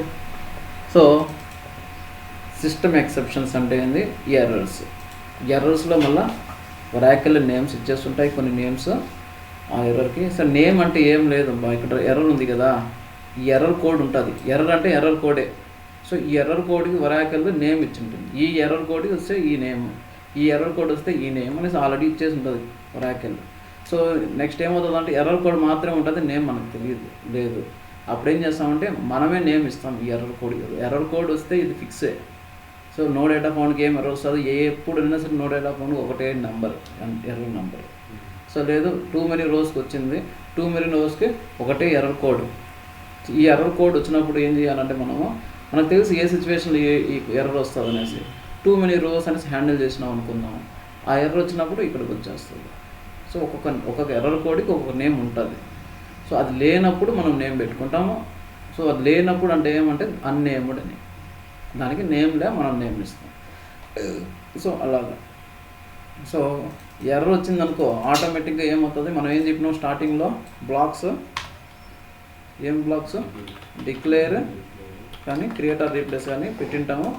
కింద అక్కడంతా డిక్లరేషన్ సెక్షన్ వేరియబుల్స్ డిక్లేర్ చేస్తాము. బిగిన్, ఎండ్, దానికంటే ముందు ఎక్సెప్షన్ అంటున్నాం. సో ఏం జరుగుతుంది అంటే, సో ఇక్కడ బిగిన్కి ఎండ్లో మధ్యలో ఎర్రర్ వచ్చేసింది అనుకున్నాం, వెంటనే ఏం చేస్తుంది, అది ఎక్సెప్షన్ బ్లాక్ వస్తుంది. ఎక్సెప్షన్ బ్లాక్లో మనం హ్యాండిల్ చేసుకోండాలి ఎర్రర్స్ని, ఎక్సెప్షన్స్ని. సో అప్పుడు హ్యాండిల్ చేసింటే ఏమంటే దాని ఏం యాక్షన్స్ ఉంటాయో అది ఆ యాక్షన్ పర్ఫామ్ చేస్తుంది. లేదనుకుందాం అదో ఈ విధంగా డిస్క్రిప్టివ్ వచ్చింది కదా ఒక 5-6 లైన్లో, సో అట్లా ఏదో కథ స్టోరీ కూడా చెప్పేస్తుంది, పోతూ ఉంటుంది. సో ఇక్కడ ఎర్రర్ వచ్చిందంటే వెంటనే ఇక్కడికి వచ్చేస్తుంది, ఎక్సెప్షన్ బ్లాక్ వచ్చేస్తుంది. సో సిస్టమ్ ఎక్సెప్షన్స్లో వెంటనే ఇక్కడికి వచ్చేస్తుంది. మనం ఏం చేయాల్సిన పనిలే, ఎర్రర్ వచ్చిందా ఏ నెంబర్ ఆఫ్ లైన్స్ వచ్చినా సరే అక్కడ నుంచి డైరెక్ట్ ఎక్సెప్షన్ బ్లాక్ వచ్చేసింది. సో మనం ఇక్కడ ఒక ఇన్సర్ట్ ఉంది, ఇక మధ్యలో ఏదో కొన్ని స్టేట్మెంట్స్ ఉన్నాయి, వన్ స్టేట్మెంట్, ఇంకొక స్టేట్మెంట్. సో మధ్యలో సెలెక్ట్ స్టేట్మెంట్ ఉంది, లేదా తర్వాత ఇన్సర్ట్ కూడా ఉంది. ఇన్సర్ట్లో నంబర్ కాలంలోకి మనం varchar2 పెడుతున్నాం. నంబర్లోకి varchar2లో పెట్టేటప్పుడు ఏం ఎర్రర్ వస్తుంది, నార్మల్గా మనం చూసింది ఇన్వాలిడ్ నంబర్ అనేది ఏదో వస్తుంది. ఇన్వాలిడ్ నంబర్ ఎందుకు, నంబర్ కాలంలోకి మనం క్యారెక్టర్ పుష్ చేస్తాం. క్యారెక్టర్ పుష్ చేసేటప్పుడు ఏమవుతుంది, అది ఎర్రర్ వస్తుంది. ఏమవుతుంది, వెంటనే ఇక్కడ నుంచి డైరెక్ట్గా ఎక్సెప్షన్ బ్లాక్ వచ్చేస్తుంది. సో దాంతోపాటు దాని తర్వాత ఉన్న స్టేట్మెంట్స్ ఏది ఎగ్జిక్యూట్ చేయదు. ఓకేనా, ఇక్కడ నుంచి వెంటనే అది ఎర్రర్ వచ్చేసిందా, దానికి కనబడిందా, వెంటనే ఇక్కడికి వచ్చేస్తుంది, ఆటోమేటిక్గా అదే వచ్చేస్తుంది, మనం ఏం చేయాల్సిన పనిగా. అది సిస్టమ్ ఎక్సెప్షన్స్. ఎర్రర్ కనబడింది, డైరెక్ట్గా ఎక్సెప్షన్ బ్లాక్ వెళ్ళిపోతుంది. యూజర్ డిఫైన్ ఎక్సెప్షన్స్ అంటే అవి ఎర్రర్స్ కాదు, మనం కావాలనేసి ఎర్రర్ చేస్తున్నాం. ఎప్పుడు ఎర్రర్ చేస్తాం, ఇంతకుముందు కేసులో ఐటమ్ అవైలబుల్ లేనప్పుడు ఏం చేసినాం, అక్కడే మనం మెసేజ్ రాసినాం. సో మనం అక్కడ ఏం చేయొచ్చు అంటే, సో ఇక్కడ క్వాంటిటీ కనుక 0 ఉంటే నువ్వే చెప్తావు, నువ్వు ఎక్సెప్షన్ బ్లాక్ వెళ్ళిపో, కంట్రోల్ ఎక్సెప్షన్ బ్లాక్ వెళ్ళిపో, కండిషన్ పెడతాం. ఈ కండిషన్ కనుక సాటిస్ఫై అయితే దాని మీనింగ్ ఏంది, ఐటమ్ లేదా, క్వాంటిటీ లేదా, ఇంకో XYZ ఏదో ఒకటి. ఈ కండిషన్ ఉంటే మనం ఏం చేస్తామంటే మనమే మాన్యువల్గా రైజ్ చేస్తాం, ఎక్సెప్షన్ బ్లాక్ వెళ్ళిపో. యూజర్ డిఫైన్డ్ ఎక్సెప్షన్స్ అవి ఎర్రర్ కాదు. అలాంటిప్పుడు దాన్ని ఏమంటారు అంటే యూజర్ డిఫైన్డ్ ఎక్సెప్షన్. సో ఒక్కొక్కటి ఈరోజు ఓన్లీ నేమ్డ్ ఎక్సెప్షన్ చూద్దాం. నేమ్డ్ చాలు, నేమ్డ్ అన్నేమ్డ్ ఉన్నా చూద్దాం. సో నేమ్డ్ ఎక్సెప్షన్ ఎగ్జాంపుల్స్ ఏమంటే ఇవి ఎగ్జాంపుల్స్ మాత్రమే, చాలా ఉంటాయి. No data found, so no_data_found అనే ఎక్సెప్షన్ యూజ్ చేసినా ఉంటుంది. ఎప్పుడు యూజ్ చేయాలంటే ఏదైనా సెలెక్ట్ స్టేట్మెంట్లో 0 rows ఉంది అంటే అప్పుడు నో డేటా ఫౌండ్ ఎక్సెప్షన్ మనం యూజ్ చేసుకోవచ్చు. ఆల్రెడీ నేమ్ ఉంటుంది, దాని మీనింగ్ అంతే ఇంకా. సో డేటా లేనప్పుడే అక్కడికి వస్తుంది. too many rows, 2_many_rows. So ఈ నేమ్ ఎప్పుడు యూజ్ చేస్తామంటే ఒక సెలెక్ట్ స్టేట్మెంట్కి మోర్ దాన్ 1 row ఉన్నప్పుడు ఈ ఎక్సెప్షన్ ఇస్తుంది. జీరో డివైడ్ అంటే నంబర్ని 0తో డివైడ్ చేయకూడదు నార్మల్గా. సో మనం చదువుకున్నప్పుడు ఇన్ఫినిటీ అనేసి చదువుకుంటాము, any number divided by 0 infinity అనేసి చదివాను. సో అలాంటి ఏదైనా సరే నంబర్ని 0తో డివైడ్ చేస్తూ ఉంటే అప్పుడు ఈ ఎర్రర్ వస్తుంది అనమాట, ఆటోమేటిక్గా వచ్చేస్తుంది. కోడ్లో అక్కడ హిట్ అయినప్పుడు ప్రతిసారి వచ్చేస్తుంది. ఇన్వాలిడ్ నంబర్ మనకు తెలుసు, ఇన్వాలిడ్ నెంబర్ ఎప్పుడు వస్తుంది, అది నంబర్ వేరియబుల్లో కానీ నంబర్ కాలంలో కానీ క్యారెక్టర్ పెడితే అది వస్తుంది. వెన్ అదర్స్ అంటే ఏమంటే ఇంతకుముందు మనం ఎల్స్ చూసినాం కదా, ఇది సిమిలర్ టు ఎల్స్. పైన ఏ ఎక్సెప్షన్ సాటిస్ఫై అవ్వలేదో అప్పుడు అది అదర్స్కి వస్తుంది. సో ఇవి ఎగ్జాంపుల్ ఆఫ్ నేమ్డ్ ఎక్సెప్షన్స్. ఇవి నో డేటా ఫౌండ్ అంటే డేటా లేనప్పుడు, too many rows అంటే మల్టిపుల్ రోస్ ఉన్నప్పుడు, 0 డివైడ్ అంటే 0ని ఏదైనా నంబర్ని 0తో డివైడ్ చేసేటప్పుడు వస్తుంది. ఇన్వాలిడ్ నంబర్ అని సో కర్సర్ ఆల్రెడీ ఓపెన్ అని రకరకాలు ఉంటాయి ఇవి. సో ఇవి ఇది ఓకేనా. ఇవి నేమ్డ్ ఎక్సెప్షన్ తర్వాత చూద్దాం. First user define system exceptions. Syntax ఎక్కడ రాస్తున్నాను మీకు? సింటాక్స్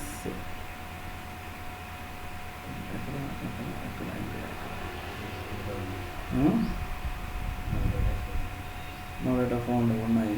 సింటాక్స్ ఇక్కడ సింటాక్స్ రాస్తున్నాను. సింటాక్స్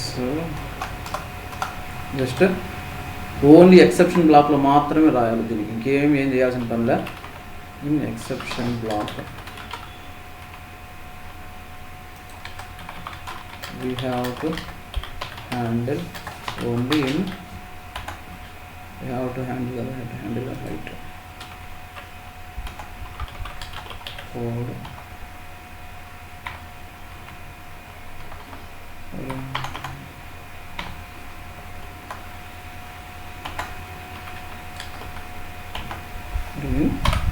exception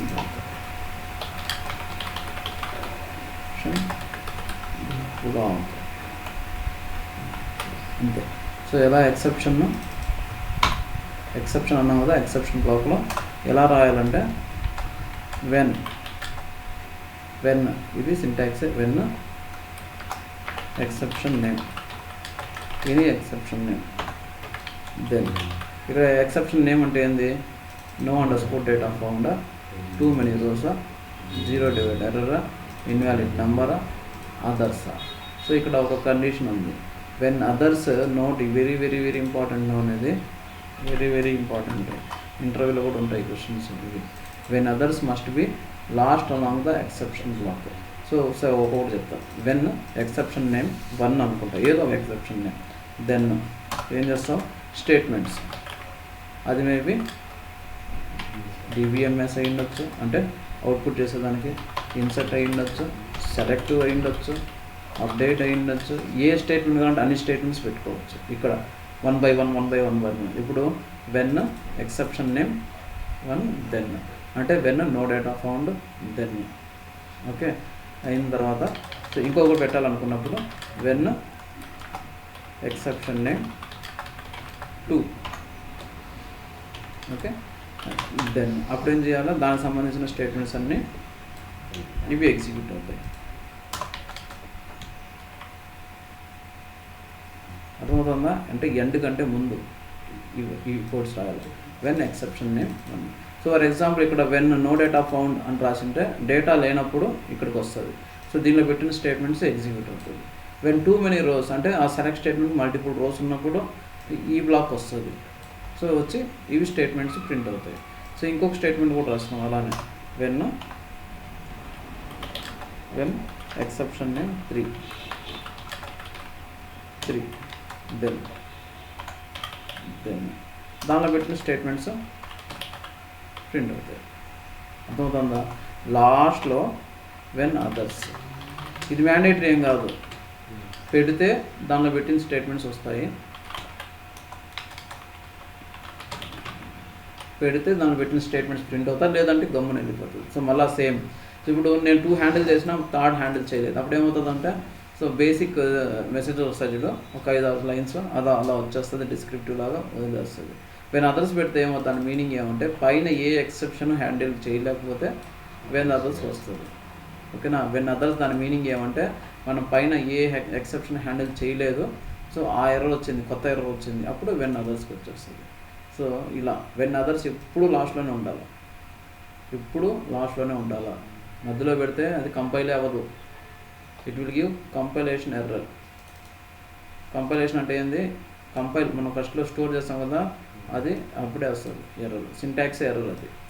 సో ఇలా ఎక్సెప్షన్స్ ఇక్కడ ఉంది. సెలెక్ట్ emp_b12_t అనుకుందాం. ఇదే కదా మనం వాడుతున్న టేబుల్లో.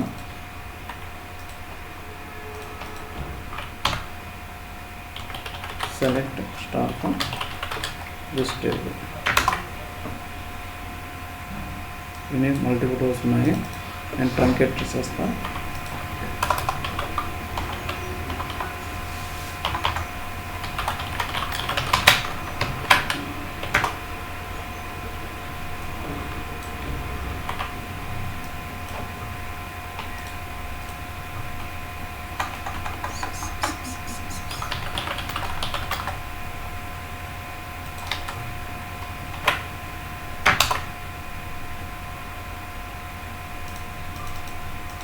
ఏదో కాలమ్స్ ఎక్స్ట్రా ఉన్నాయా, జెండర్ ఏదో ఎక్స్ట్రా ఉంది. అప్పుడు ఏం చేయాలా, కాలం లిస్ట్ పెట్టుకోవాలా. లేదనుకో నాకు అంత బద్ధకం కావాలంటే ఆఫీస్లో ఇలాంటివి ఏం చేయగలుగుతాము.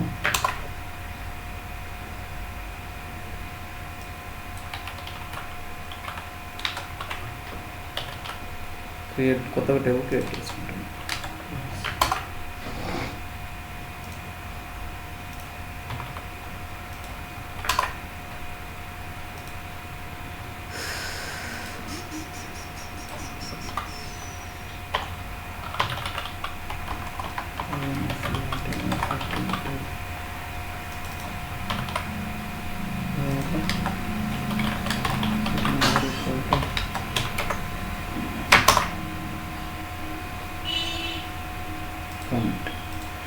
సో ఈ ప్రొసీజర్ నేను కంపైల్ చేస్తున్నాను. ఎగ్జిక్యూట్ చేయాలి. ఆతాంశాలు పెట్టండి. ఆతాంశాలు జరగకపోతే అంటే ఆతాంశం అదే అమ్మా చిన్న ఫోన్ దేమా ఆతాంశం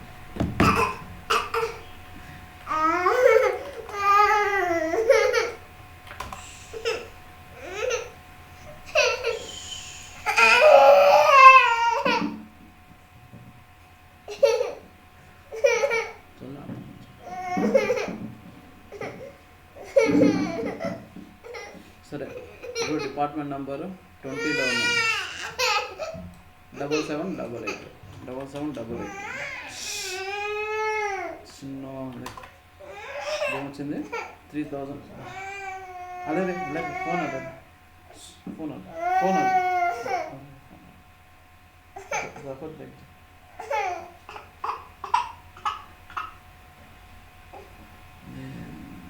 ఆస్కారం అంటే ఎక్కువ.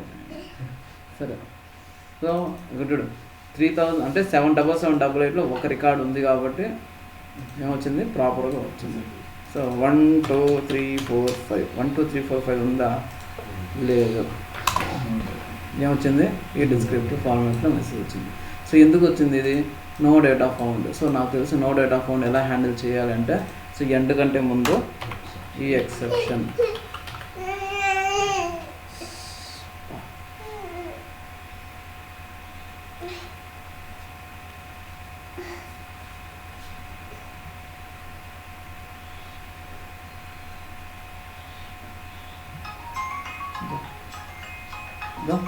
ఎక్సెప్షన్ అని పెట్టి ఏం చేయాలో, సింటాక్స్ ఏముంది ఇక్కడ, exception when exception name then. Exception name ఏంది, when no underscore data underscore found. Then ఏం చేయాలా, డిబిఎంఎస్. నాకు జస్ట్ ఇప్పుడు డిబిఎంఎస్ చాలు. Output dot put underscore line ఏం ప్రింట్ చేయాలా, record not available for employee number. Employee number కూడా ప్రింట్ చేయాలనుకుంటే ఏం చేయాలా, p_emp నెంబర్ని ప్రింట్ చేస్తే ఎంప్లాయీ నెంబర్ కూడా కనపడుతుంది. Column employee number. దీంతో పాటు ఇన్సర్ట్ కూడా చేయాలనుకున్నప్పుడు ఎంటర్ కొట్టి ఇన్సర్ట్ ఇంటూ. దీంతో పాటు సెలెక్ట్ కూడా చేయాలనుకున్నాం, సెలెక్ట్ స్టేట్మెంట్ మొత్తం ఇంటూ సెలెక్ట్లో కూడా చేయాల్సి వస్తే అవసరం ఉంటే. మీకు రెండు అవసరం లేదు కాబట్టి నేను సింగిల్ లైన్ కమెంట్ పెట్టేస్తున్నాను. దీని మీనింగ్ ఏమంటే ఇది ఎగ్జిక్యూటివ్ కాదు. ఓకే. నో డేటా ఫౌండ్ అంటే ఏం చేసినాం, record not available for MP number. Compile చేయాలి, కొత్త కోడ్ కంపైల్ చేసినాం. ఈసారి మళ్ళీ ఎగ్జిక్యూట్ చేస్తాను. ఇప్పుడు ఇంత ఇలా వచ్చింది డోంట్ డేటా ఆఫ్ ఫౌండ్. ఇప్పుడేం వస్తుంది, ఏమొచ్చింది record not available for employee number. Meaningful ఉంది కదా మెసేజ్. ఏం చేసినాం, వెన్ ఎక్సెప్షన్ బ్లాక్ వచ్చింది, అది ఎక్సెప్షన్ బ్లాక్లో దానికి సంబంధించిన ఎర్రర్ నేమ్ ఏదంటే no data found. No data found ఉందా అంటే వెతికింది, ఎస్ ఉంది. ఏంది ఇక్కడ లోపల ఇది ఎగ్జిక్యూట్ చేసింది, record not available for employee number. So అదే నేను డిపార్ట్మెంట్ నెంబర్ 10 7839 ఎన్ని రికార్డ్స్ ఉన్నాయంటే దానికి 2 రికార్డ్స్ ఉన్నాయి. 7839 నేను 2 times ఇన్సర్ట్ చేయాలి. ఫస్ట్ క్రియేట్ చేసిన ఒక రికార్డు, తర్వాత మళ్ళీ సపరేట్గా 2 రికార్డ్స్ ఇన్సర్ట్ చేసాను. అలా కూడా కాకపోతే వేరే DPT EMP number equal to 7839 ఎన్ని రికార్డ్స్ వచ్చినాయి, 2 రికార్డ్స్ వచ్చినాయి. ఇప్పుడు చూద్దాం, దీన్ని ఎగ్జిక్యూట్ చేస్తాను. అప్పుడు సెలెక్ట్ స్టేట్మెంట్ ఎన్ని రికార్డ్స్ ఉంటాయి, ఇక్కడ మనం పాస్ చేసిన ఎంప్లాయీ నెంబర్కి 2 రికార్డ్స్ ఉంటాయి. అప్పుడు ఏం ఎర్రర్ అది 2 మినిట్స్. సో దీన్ని క్లియర్ చేసిన నేను. సో మళ్ళీ వచ్చింది, ఇది ఏమొచ్చింది పెద్ద ఇది వచ్చింది, డిస్క్రిప్టివ్లో వచ్చేసింది. దాని మీనింగ్ ఏంది, exact fetch returns more than requested number of rose. ఏదేదో వచ్చింది కింద ఎగ్జాక్ట్ కథ స్టోరీ, పెద్ద స్టోరీ. సో అలా పెట్టకూడదు. ఎందుకు వచ్చిందంటే, సో స్టిల్ అది ఎక్సెప్షన్ బ్లాక్ వచ్చింది. ఎక్సెప్షన్ బ్లాక్ వచ్చిన తర్వాత కూడా దానికి సంబంధించిన ఎక్సెప్షన్ లేదు, హ్యాండిల్ చేయలేదు. సో ఓన్లీ మనం హ్యాండిల్ చేసింది ఏది, no data found. No data found handle చేసింది. బట్ మల్టిపుల్ రికార్డ్స్ వస్తే ఏం చేయాలో మనం చెప్పలా, ఏం చేయాలో చెప్పలా. సో అప్పుడు ఏం చేయాలంటే మళ్ళీ ఇంకోటి, వెన్ 2_ many_ rows, దెన్ అప్పుడేం చేయాలా, dbms_output_line more than 1 row for given employee number. ఏది employee number, concatenate with p_emp number semicolon compile చేసి. సో ఈసారి ఏమొచ్చింది, more than 1 row for given employee number. So ఇక్కడికి వచ్చింది, ఏదో ఒక ఎర్రర్ వచ్చింది, ఎర్రర్ కోడ్ పట్టుకునింది. ఆ ఎర్రర్ కోడ్కి సంబంధించిన నేమ్ ఉందా, నో డేటా ఫౌండ్. సో అది నో డేటా ఫౌండ్ కాదు. నో డేటా ఫౌండ్ అనేది ఎప్పుడు వస్తుందంటే డేటా లేకపోతే వస్తుంది. సో ఇక్కడ 2 many rows వచ్చింది. సో ఇక్కడ ఏమొచ్చింది, ఎస్ ఇదే మనం ఎక్స్పెక్ట్ చేస్తున్నది అది. So more than 1 row for given employee number, more than 1 row for given employee number. దేనికంటే నువ్వు పాస్ చేసినావు కదా దానికోసం. సో ఇది కాకుండా వేరే ఎర్రర్ వచ్చింది. ఏం ఎర్రర్ వచ్చింది, సో నేను ఇలా చేస్తాను. ఇంకొకటి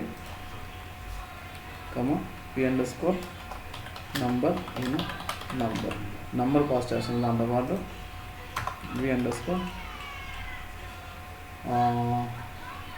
నంబర్ కాదు, ఇది వేర్ చేస్తాను.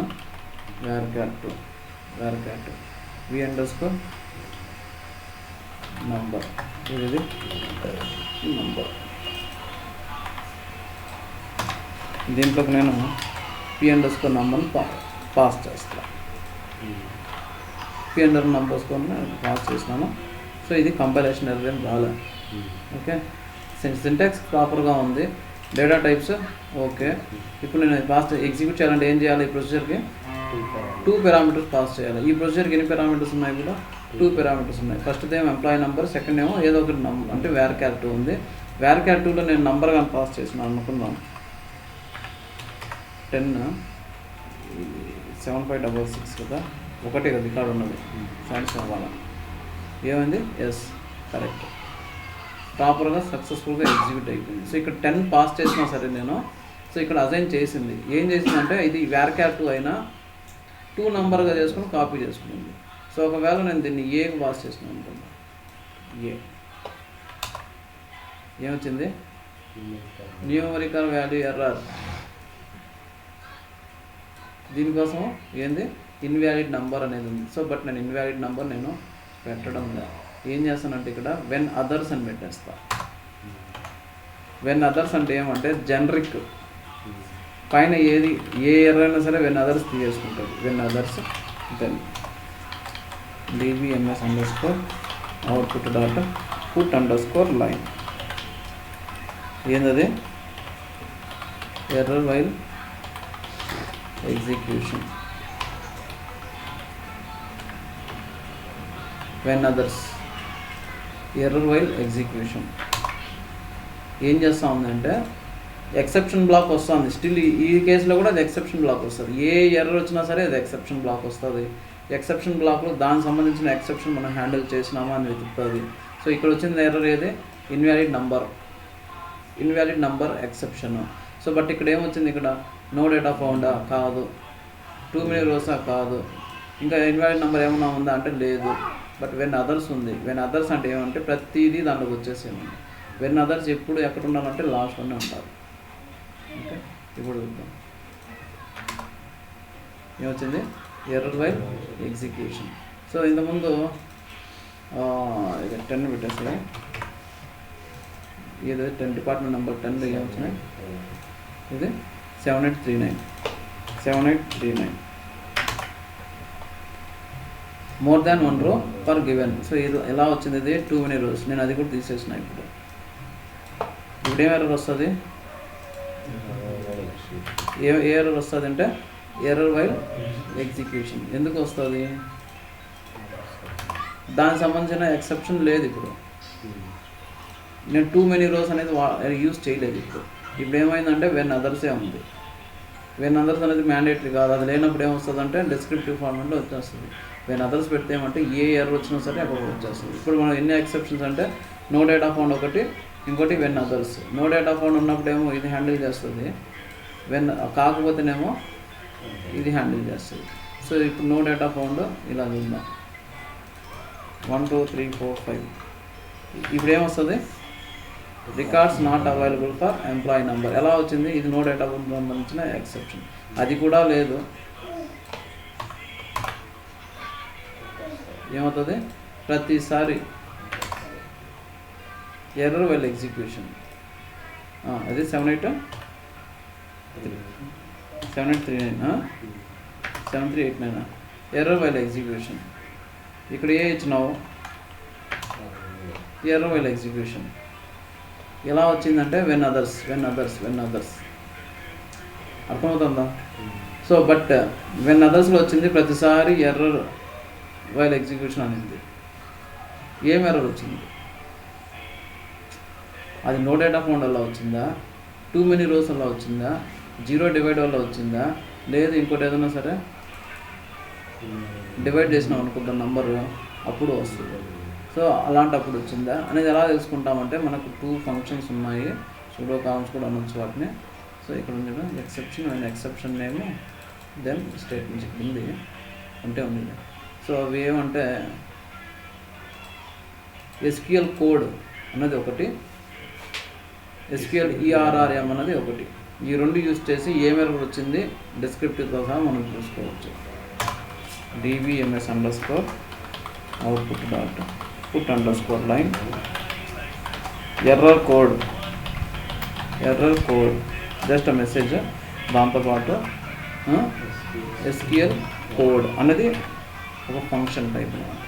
సో ఇది ఏం చేస్తుంది అంటే ఏం ఎర్రర్ వచ్చింది, ఎగ్జాక్ట్గా ఏం ఎర్రర్ వచ్చిందో ఆ నంబర్ ఎర్రర్ కోడ్ వచ్చేస్తుంది. సో అదే ఏం ఎర్రర్ మెసేజ్ రావాలనుకున్నాం. సో ఈ ఎర్రర్ వైల్ ఎగ్జిక్యూషన్ అంటే ఏం ఎర్రర్ అని తెలియదు మనకు. అన్ని కేసెస్లోనే అదే వస్తుంది. వెన్ అదర్స్ ఏం చేస్తుంది, ఏ ఎర్రర్ వచ్చినా సరే దాని లోపల ఉన్న అదే స్టేట్మెంట్ ఎగ్జిక్యూట్ చేస్తుంది. బట్ ఇవి యూజ్ చేయడం అనుకో error message SQL ERRM SQL error message SQL code SQL error message. So దీన్ని ఎగ్జిక్యూట్ చేసినాం, కంపైల్ చేసినాం అనుకో స్టోర్ అవుతుంది.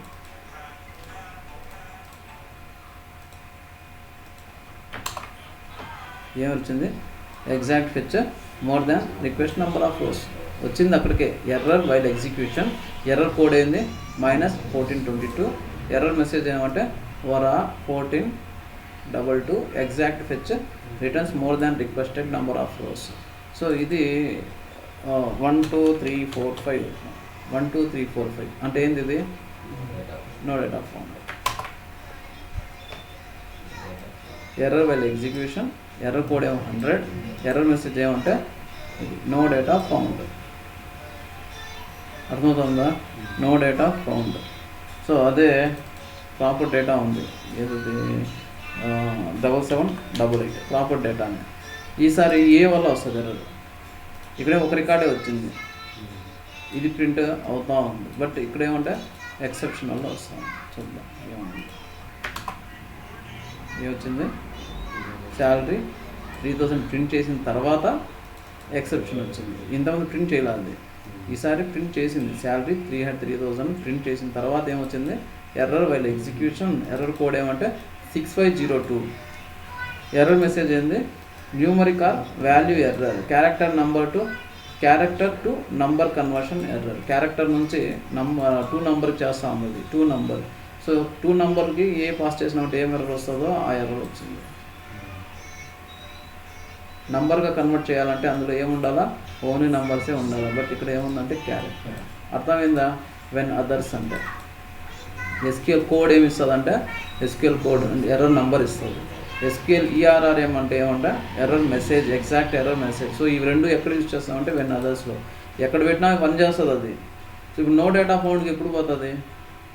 డేటా లేనప్పుడు. అక్కడ ఎస్క్యూఎల్ ఎర్రర్ మెసేజ్ పెట్టినాం అనుకో ఏమొస్తుంది? నో డేటా ఫౌండ్ అనేసే వస్తుంది. దానివల్ల యూజ్లే మనకు. టూ మెనీ రోస్లో మనం ఎస్క్యూఎల్ ఈఆర్ఆర్ఎం పెట్టినామంటే ఇదే వస్తుంది, exact fetch more than requested number of rose. మనకు తెలుస్తుంది టూ మెనీ రోస్ వచ్చేది అందుకోసం వస్తుంది. అయినా సరే మళ్ళీ అదే వాడినాం అనుకో నో యూజ్. సో వెన్ అదర్స్లో పెడితే దాని మీనింగ్ ఏమంటే ఏం ఎర్రర్ వస్తుందో ఎగ్జాక్ట్గా మనకు తెలిసిపోతుంది. సో నా దగ్గర వెన్ అదర్స్లో ఉంది కదా, కొత్త ఎర్రర్ కోడ్ వచ్చింది, నాకు తెలియదు నేమ్. ఎర్రర్ కోడ్ ఈ కోడ్ ఉంది, నాకు నేమ్ తెలియదు. ఏం చేయొచ్చు అంటే మన ఇష్టం వచ్చిన నేమ్ పెట్టుకోవచ్చు. అదే unnamed block mail. So system ఎక్సెప్షన్లో నేమ్డ్ ఎక్సెప్షన్స్ అర్థమైందా? సో ఎర్రర్ వచ్చింది, మనం ఇక్కడ హ్యాండిల్ చేసుకున్నాం, వెంటనే ఆ బ్లాక్ వెళ్ళిపోయింది, అక్కడ పెట్టిన ఎక్సెప్షన్స్ని హ్యాండిల్ చేసింది. సో ఇక్కడ ఫస్ట్ లైన్లో ఎర్రర్ వచ్చింది, ఓకేనా? ఫస్ట్ లైన్లో ఎర్రర్ వచ్చింది, నెక్స్ట్ ఏ లైన్ అది ఎగ్జిక్యూట్ చేయదు, డైరెక్ట్గా ఎక్కడికి వెళ్ళిపోయింది? అది దానికి సంబంధించిన ఎక్సెప్షన్ బ్లాక్కి వెళ్ళిపోయింది. ఇక్కడ దాకా అర్థమైందా? ఎవరికైనా డౌట్స్ ఉన్నాయా? ఇక్కడ స్వాతి, సత్య, సాయి.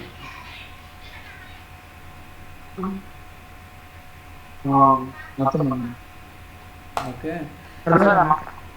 ఓకే. సో ఇప్పుడు నాకు సెలెక్ట్ స్టేట్మెంట్లో ఎర్రర్ వచ్చింది.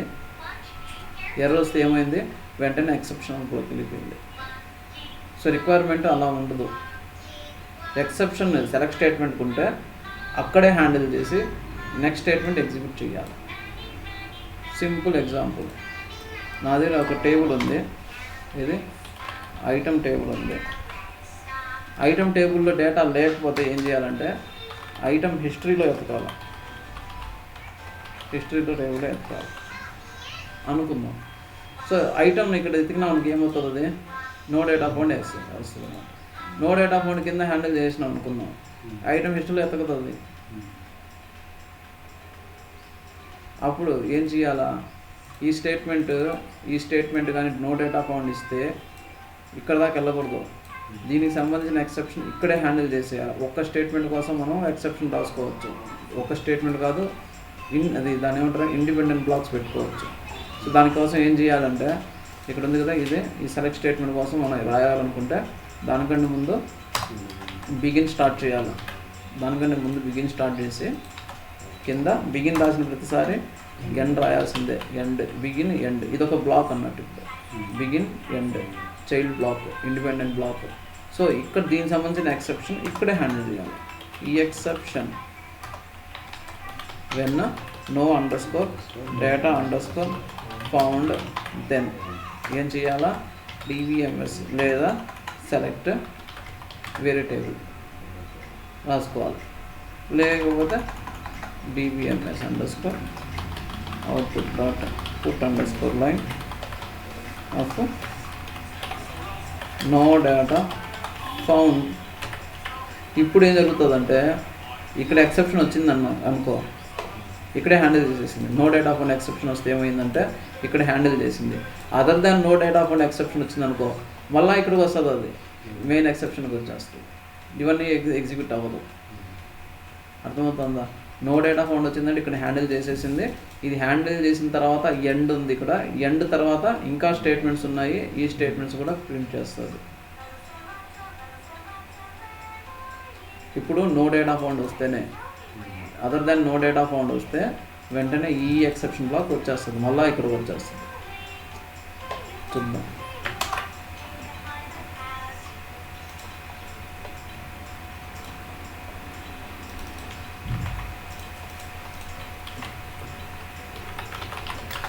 సెలెక్ట్ స్టాక్ EMP B12_T కదా,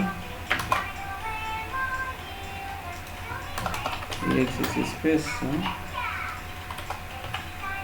345,5 ఉంటుంది. ఏమైంది? నో డేటా ఫౌండ్ తర్వాత శాలరీని కూడా ప్రింట్ చేసింది. ఏమైంది ఇక్కడ? సో ఇది బ్లాక్, ఇక్కడ ఎర్రర్ వచ్చింది. ఇక్కడ వస్తే ఏమొచ్చింది? నో డేటా ఫౌండ్ అనేది ఇక్కడ జస్ట్ మెసేజ్ వచ్చింది, ఇక్కడ నో డేటా ఫౌండ్. దాని తర్వాత శాలరీ కోలన్, శాలరీ కోలన్ ఇది ఎగ్జిక్యూట్ చేసింది. ఇక్కడ ఎర్రర్ వచ్చినా సరే దాని తర్వాత స్టేట్మెంట్ ఎగ్జిక్యూట్ చేసింది. సో ఇక్కడ కానీ నేను బిగిన్, ఎక్సెప్షన్, ఎండ్ పెట్టలేదు అనుకో, అది ఏం చేసేదంటే ఇక్కడ నుంచి డైరెక్ట్గా ఈ ఎక్సెప్షన్ బ్లాక్ వెళ్ళిపోతుంది. సో దీని తర్వాత ఉన్న ఏ స్టేట్మెంట్ కూడా ఎగ్జిక్యూట్ అవ్వదు. అర్థమవుతుందా? సో నెక్స్ట్ 7389 కదా, 7839 ఓకే, 7839 టూ మెనీ రోస్. ఈసారి చూద్దాం ఏమొచ్చింది. డైరెక్ట్గా మెయిన్ బ్లాక్ వెళ్ళిపోయింది. అది యాడ్ వచ్చింది. ఇది ఏం ఎర్రర్? ఇది two many rose error. Two many rose error నేను ఇక్కడ ఇన్నర్లో నేను హ్యాండిల్ చేయలే, అప్పుడు దానికి సంబంధించిన ఎక్సెప్షన్ మెయిన్కి వెళ్ళిపోతుంది. ఇది ఇక్కడ ఉందా అంటే ఇక్కడ లేదు, అది టూ మెనీ రోస్ లేదు, బట్ వెన్ అదర్స్ ఉంది. వెన్ అదర్స్ అన్నిటిని తీసుకుంటారు. వెన్ అదర్స్ చేసిన దాని లోపల ఏముంది? 3 స్టేట్మెంట్స్ ఉన్నాయి. Error while execution, error code ఇది, exact fetch more than requested number of rows. So requirement ఇలా ఉంది. ఎలాగా? ఒక స్టేట్మెంట్ ఫెయిల్ అయితే దాని ప్లేస్లో వేరేది ఎగ్జిక్యూట్ చేయాలా, బట్ నెక్స్ట్ కూడా కంటిన్యూ చేయాలి అనుకున్నప్పుడు ఏం చేయాలంటే బిగిన్, ఎక్సెప్షన్, ఎండ్ అని పెట్టి ఇక్కడే హ్యాండిల్ చేసేయాలి ఎక్సెప్షన్. ఆ తర్వాతనే ఇది. సో ఇండిపెండెంట్ బ్లాక్స్ పెట్టుకొని ఎగ్జిక్యూషన్ చేసుకోవాలి. ఇవన్నీ examples. No data found, too many rows, zero divide, invalid number, when others. ఇవన్నీ శాంపుల్ ఎగ్జాంపుల్స్. అన్నేమ్డ్ ఎక్సెప్షన్స్ తప్ప ఇవన్నీ చెక్ చేస్తాను. ఇంకా ఇది అన్ని named exceptions. Independent blocks, begin, exception, salary, zero. ఇది జీరో డివైడ్ అది. సో నంబర్, ఎనీ నంబర్ని మనం ఏం చేయాలంటే జీరోతో డివైడ్ చేస్తే అది exception. When others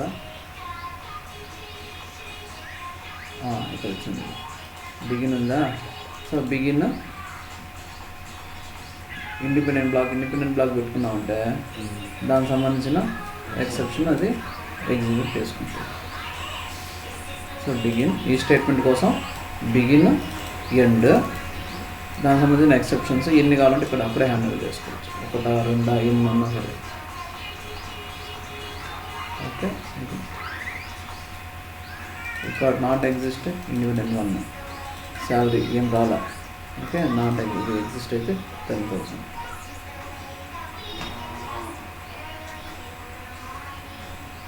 named exceptions ఇక్కడ ఎట్లాగా ఫైండ్ ఎంప్లాయీ శాలరీ,